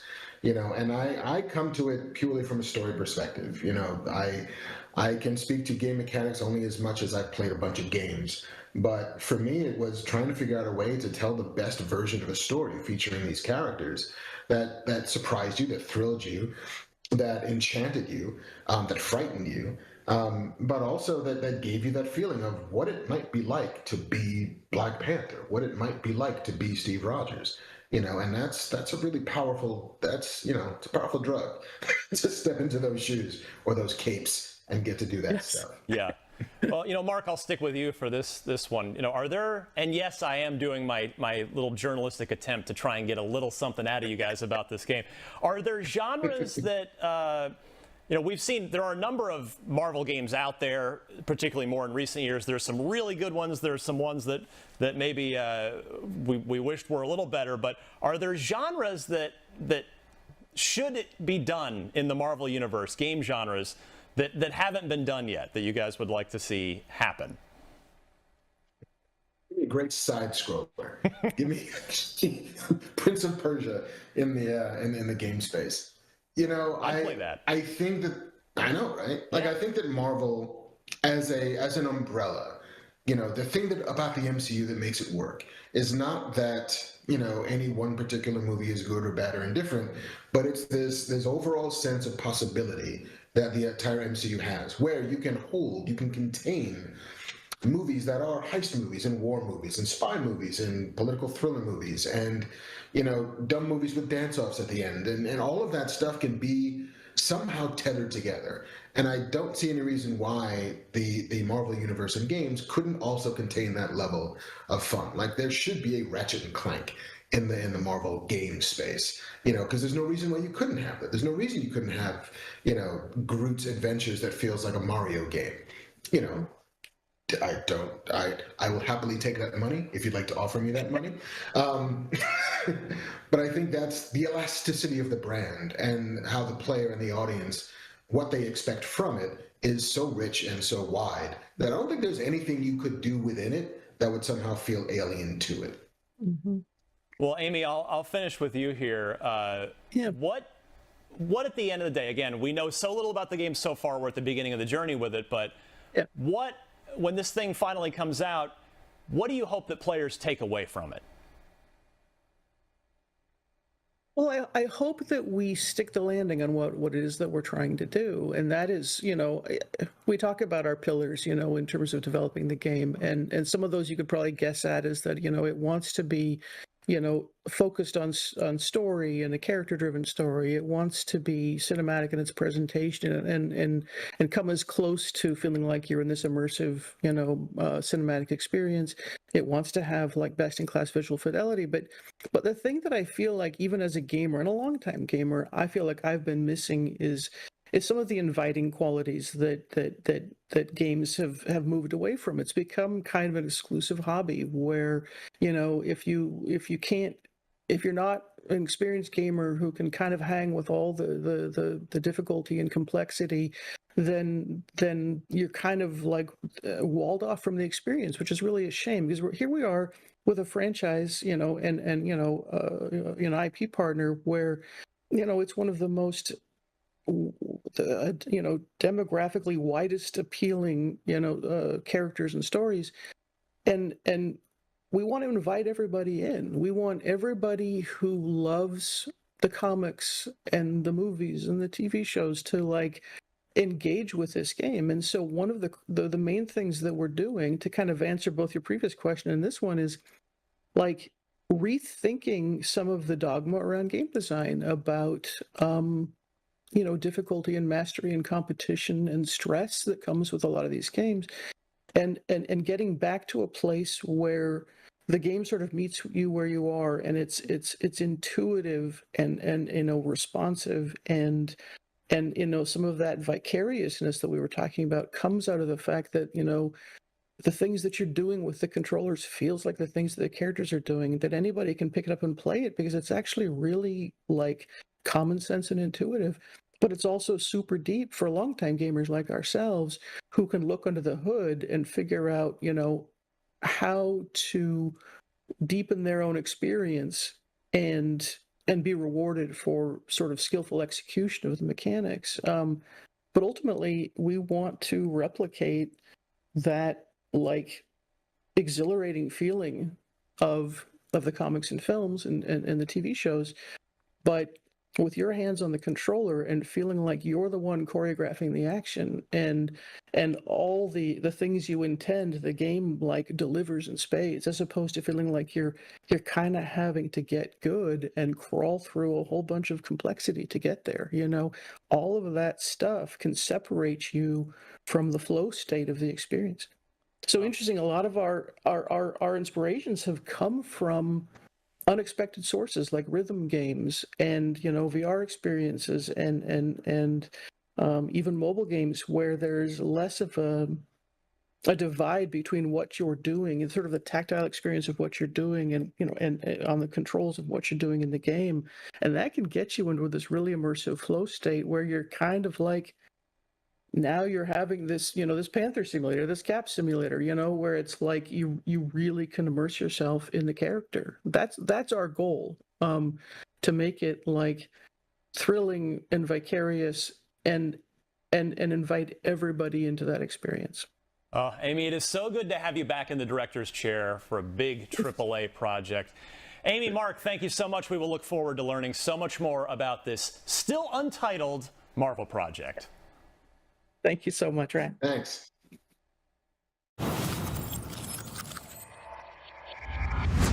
Greetings, true believers. Now it's time to assemble your very best deck and traverse the multiverse in Marvel's adrenaline-fueled strategic card battler, Marvel Snap. And here to tell us all about the collectible card game is Ben Brode. How are you, Ben? I'm doing fantastic. I'm so happy to have you here. Oh, snap. We have a lot to talk about, all right? We have so much to talk about now. Now, what do you think it is, first off, right off the top, what do you think it is about the Marvel Universe that kind of lends itself well to this form of gameplay? Well, the thing I love most about Marvel is the iconic heroes and villains. And with Marvel Snap, we really focused in on that part of the Marvel Universe. So every card represents a hero and villain, and then you get to traverse the locations that are iconic in the Marvel Universe. It really is a perfect fit for the Marvel Universe. Now, speaking of the game, so a Marvel Snap deck contains 12 cards and lasts 6 turns. Yep. And I want you to can you break down like the overall tactical choices a player can make from there? Yeah, so at the start of the game, there's 3 locations, and your job is to win all 3 locations. And you're playing cards that you got to choose which of these 3 locations am I going to invest my resources in, and which am I just going to say, look, you're going to win those ones. Because if you win 2 out of 3 of those locations by the end of the game, then you've won the game. The game's only 6 turns long, so while you're thinking about what you want to do on your turn, I'm thinking about what I want to do on my turn, and we're playing simultaneously. We reveal our choices to each other simultaneously.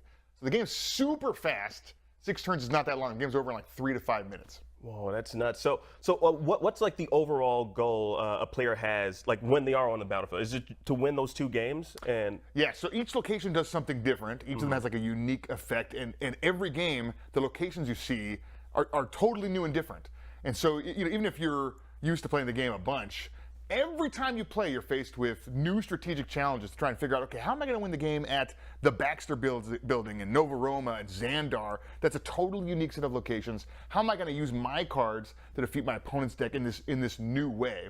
But yeah, just play your cards in a way that, you ideally want to get just a little bit more power than your opponent at the 2 locations that matter most to you. That's going to win you that game. Now I'm looking at the decks right here. We have just like a variety of different characters that span the entire Marvel universe. So can you kind of describe like what type of characters are we going to see? Are we going to see like the entire multiverse, characters that we may not be too familiar with? Look at that Venom looks very interesting. Like I'm so like the art direction. Like you all just went wild with this. Like, can you describe like the art direction? We have absolutely incredible artists on this game, and it does span the entire Marvel multiverse. Not only do we have like every character you can imagine from Marvel, we have characters that you may never have heard of, like the Infinite or Leech or some kind of I've heard of the Infinite. How dare you? But we also are exploring way beyond the kind of the core Marvel universe into different multiverses. We have tons of these variants, which are either maybe different costumes for characters you love, different art styles of those characters you love, or those characters from kind of what if experiences. What if Cosmo was infected by the Venom symbiote, right? We have all that kind of stuff going on as well. Yeah, because I noticed the Guardians of the Galaxy. There was like a 16-bit versions of them. So that's just like a variant of the same character. Now, does it play different in the game? No, it's just a cosmetic change. So you can collect. We really, when I was a kid, we used to go to the comic book store and get packs of Marvel trading cards. And I had different ones than my brothers or my friends, and we would trade. And I loved the experience of just having a unique collection that nobody else had. And so with Marvel Snap, we really wanted to do the same thing. You don't get all the cards in Marvel Snap. You slowly earn the cards over time, and you also earn these cosmetic variants of the cards. And so my collection is going to look really different than your collection. Your cards look different. You might have different cards than me. You might be able to build different decks than I do. That's core to the experience of Marvel Snap. Now, you're no stranger to card battlers. You worked on Hearthstone. I'm kind of curious, how much influence did your work on Hearthstone have on Marvel Snap? Well, look, I learned a ton about making card games through my career, and we really wanted to make a game that was easy to play for a bunch of people who've never tried card games before. It's really rewarding to be able to grow the card game genre and introduce like a ton of new people to this card. I love card games. I've been playing card games for 20 plus years, and I think Marvel Snap is the kind of game that even if you've never played a card game ever before, it's so easy to learn. It's so fast. It's exactly the kind of game I love to make. Yeah. Not only that, I feel like if you have like a very an appreciation for just like the Marvel universe and Marvel comics, I feel like you're gonna love this game. You also there's voice acting as well in the game, and when you throw down a card, there's special effects that occur.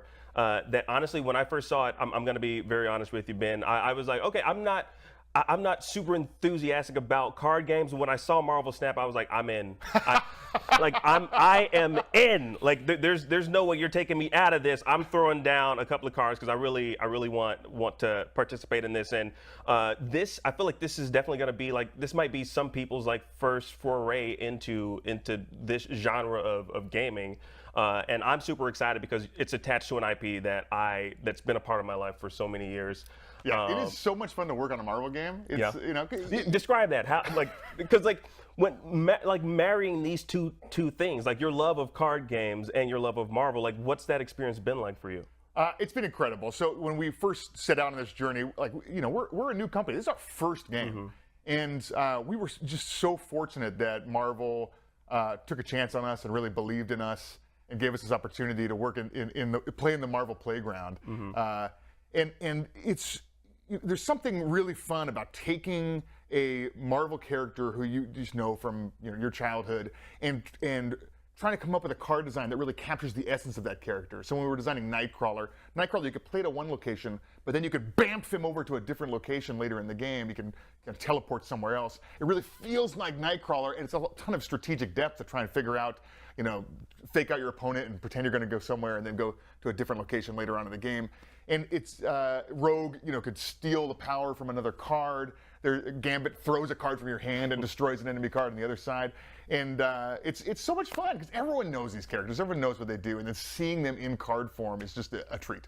Yeah, that's funny. You can get kind of meta with Gambit because he he throws cards, and he's now in card form throwing cards. Yeah, he's my favorite Marvel character because of the cards. Yeah, that's insane. I really want to see how Gambit plays out because of that. Because it's like, will he throw himself? Because he is in essence a card, so he could technically throw himself. Yeah, right. Yeah. Now, so as far as like updates are concerned, like how often can like gamers expect to kind of see like new releases rolling out? Well, we want Marvel Snap to be the card game that releases content faster than any other card game. So we want to release a new location every single week. And new locations really change up the game because they introduce new rules and new challenges to solve. You got to build your deck a little differently to take advantage of today's hot location. And we want to release a new card every week and have something new for players to collect and new deck ideas that are percolating. It really changes the meta of which decks people are playing. But yeah, it's important, I think, that games feel fresh and exciting all the time. And that's like top of mind for us on Marvel Snap. Yeah, and honestly, I feel like Marvel Snap is super duper refreshing. One last question before we roll out. I got to ask you this. Marvel Snap, where did the name come from? Like, is it a Thanos reference? I'm kind of curious. Where did the name come from? Yeah, we love the reference to the broader Marvel IP that way, but also Snap is such a fast game. You could play really quickly. We love the visceral sound of the word, and it's also a snap to learn how to play. It's so easy to learn. It's the best card game to try if you've never tried a card game before. Well, Ben, I'm already in, and I want to thank you for sitting down and talking to me about it. You're making me want to throw my card. I just threw my card. Look at that, everybody. Look at that. Ben, thank you so much for joining us. And you at home, let us know what you think down in the comment section. And don't forget to follow and subscribe to IGN wherever you like to watch.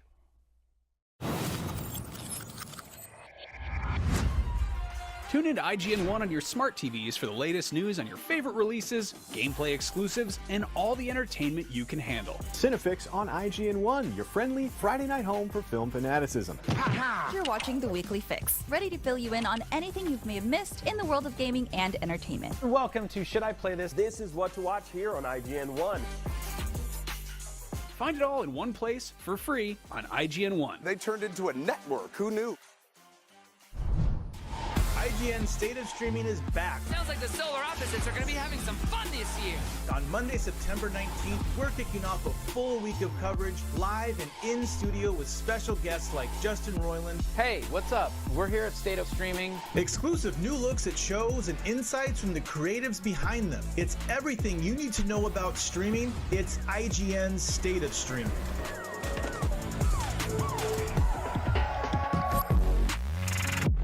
You're a busy gamer with plenty to play. Not a lot of downtime, but you still want to keep up with the latest gaming news? Fret not. No matter where you like to play, PC, PlayStation, Nintendo, Xbox, I've got the headlines you need to know about. When Half-Life 3 is announced, it'll be on the Daily Fix. When the Switch Pro is announced, you'll be the first to know. And when that big game you just can't wait for is delayed, yeah, I'll have that news too.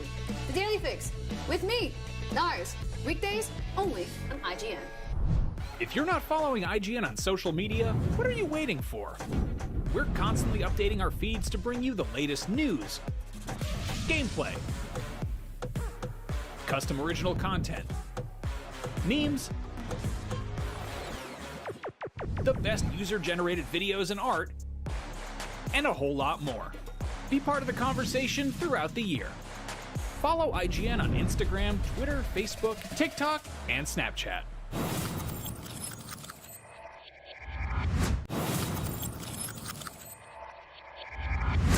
What a delightfully magical day we are having today at IGN, and it's about to get a bit more dreamy. Joining me to talk about the newly released game Disney Dreamlight Valley, please welcome lead producer at Gameloft, Maner Cassette. Thank you so much for coming. Thank you for joining me. Hello everybody. Hello. Happy to be here with you all and be talking about Disney Dreamlight Valley. Yes, absolutely. Now so Disney Dreamlight Valley is considered kind of like a mixture between like a life sim and an adventure game. I want to know, what was the inspiration for this particular project? So the inspiration for the project was a mix of different stuff. We wanted to, at Gameloft, we were used to work with Disney, but we wanted to create something new, something that will shine a new light, I would say, on this character we all grew up with, you know. We wanted to answer some questions such as what does it mean to be the neighbor of Moana? What does it mean to be living alongside Wally, for example? And it can be a fun question, but like, how would I be? Who would I be if I was a Disney character and I was living with this world? So, with this question in mind, the obvious choice for us that came was to create some sort of hybrid between life simulation game and adventure game where we can live in a dream world and experience really, really cool stories. That's where Disney shines. So we wanted to make sure our game also shine with great stories. Absolutely. And speaking of shining, obviously my question was going to be, are you going to be expanding the roster, considering that we see so many iconic Disney and Pixar characters, but we just saw that now Toy Story 2 is getting its own adventure. Talk to me about how it was incorporating and expanding on what you currently have with Dreamlight. Yeah, so as you know, there are many Disney movies, Disney Pixar movies that are great with great characters. So it's almost an unlimited source of creativity for us, and we have many plans to like expand the roster and add additional characters, additional stories also. So many plans. One of the main plans is you have a big castle in the middle of the valley, which is the Dream Castle, which have magical doors, and behind each door there is one Disney realm. So it's a little bubble inspired by a Disney Pixar movie where you will meet this character, have fun, solve some mysteries and some puzzle. And when you finish, they come into your valley and have their own little story arc in the valley also.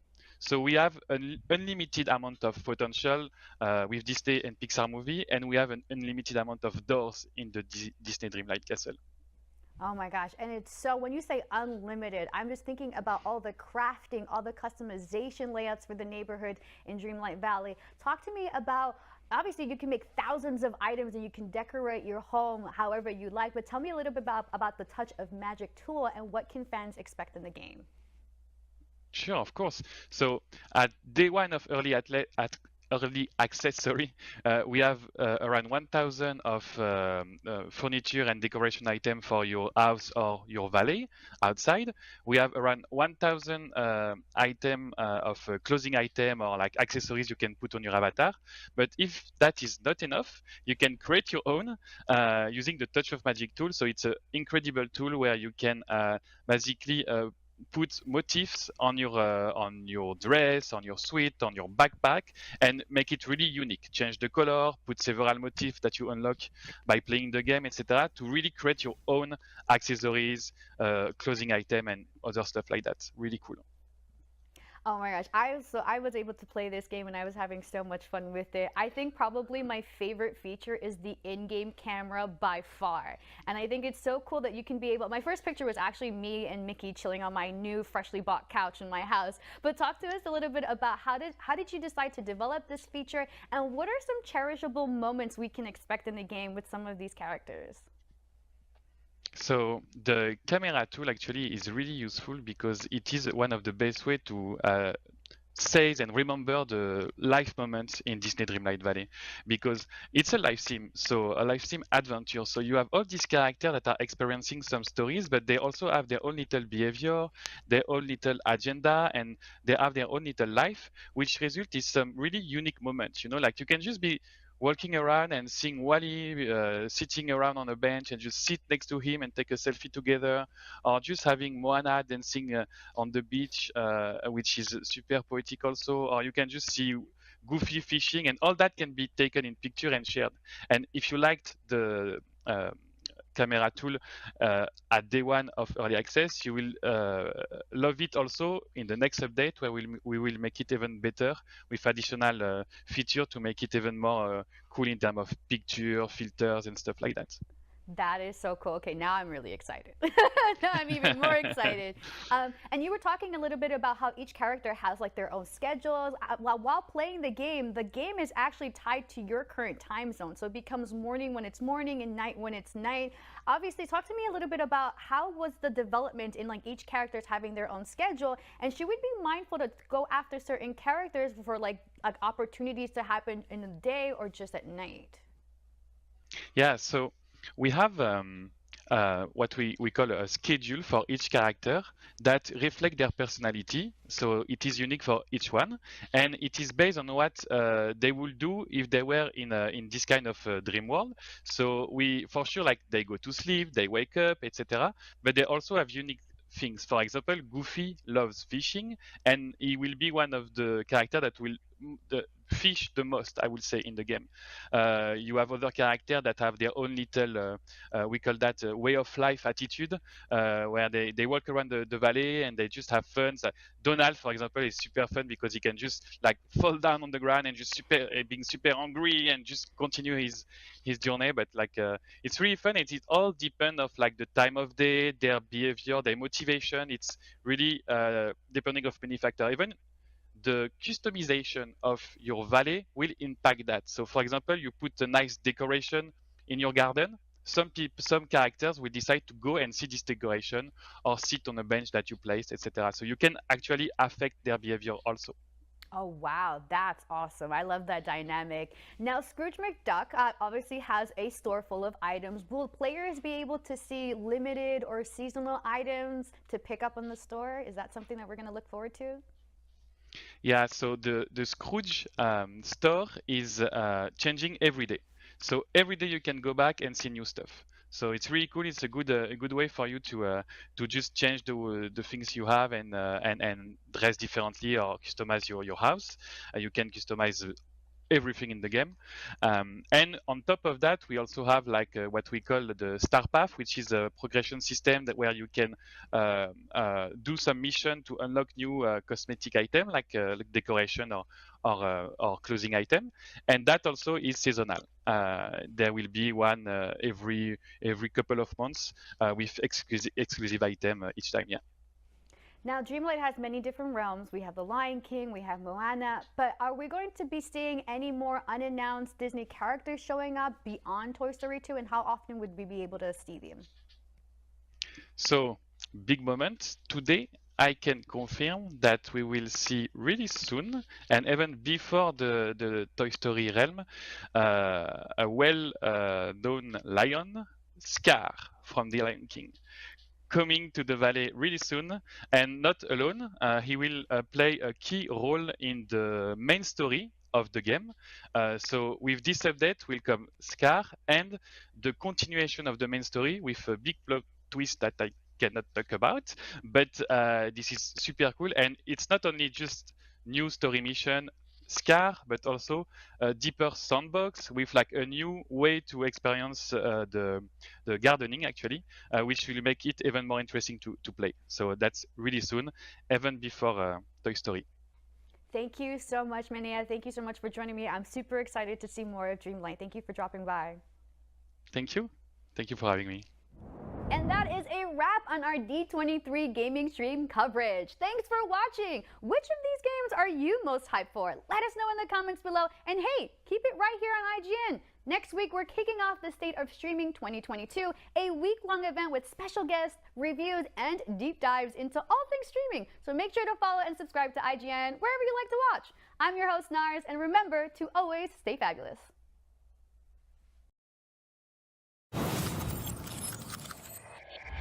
The only thing better than listening to IGN podcasts is watching them. Luckily, all your favorite weekly shows are here on IGN 1.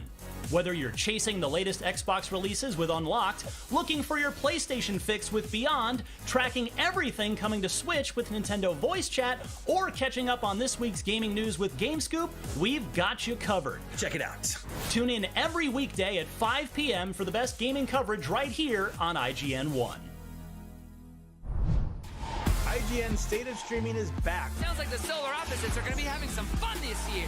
On Monday, September 19th, we're kicking off a full week of coverage live and in studio with special guests like Justin Roiland. Hey, what's up? We're here at State of Streaming. Exclusive new looks at shows and insights from the creatives behind them. It's everything you need to know about streaming. It's IGN State of Streaming.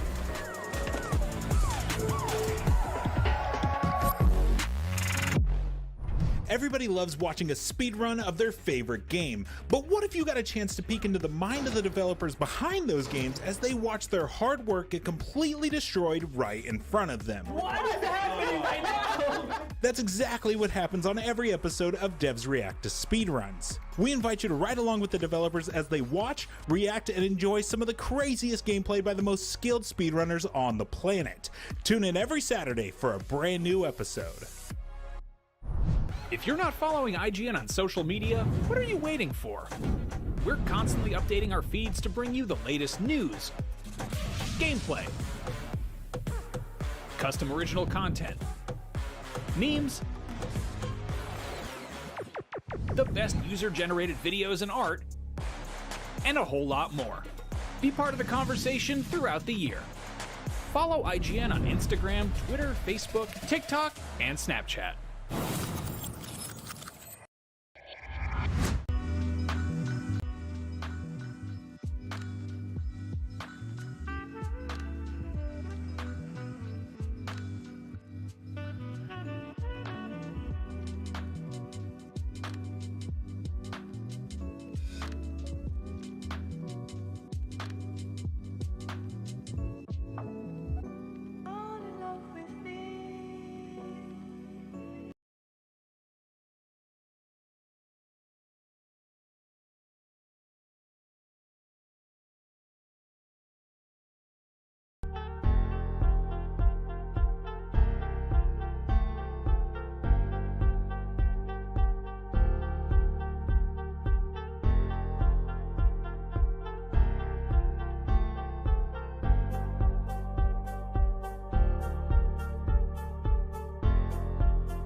Well, hello, chat. It's just me tonight, the drinker, and, well, here's to you, everyone. Look at this. I'm classing things up tonight. I've got a glass of wine in bottle form. Goes down all right, though. It seems like the right kind of sophisticated tone to set for this little live stream where I'm talking about, the intellectual colossus that is the Rings of Power. See, we did our open bar yesterday, and it was fantastic fun. But obviously, the one thing we couldn't really talk about was the latest episode of Rings of Power because it hadn't quite come out yet. And that's probably going to be an issue with my open bar streams being on a Thursday. But hey, I'm here. It's a Friday. You're here. And I've finally seen episode 3. So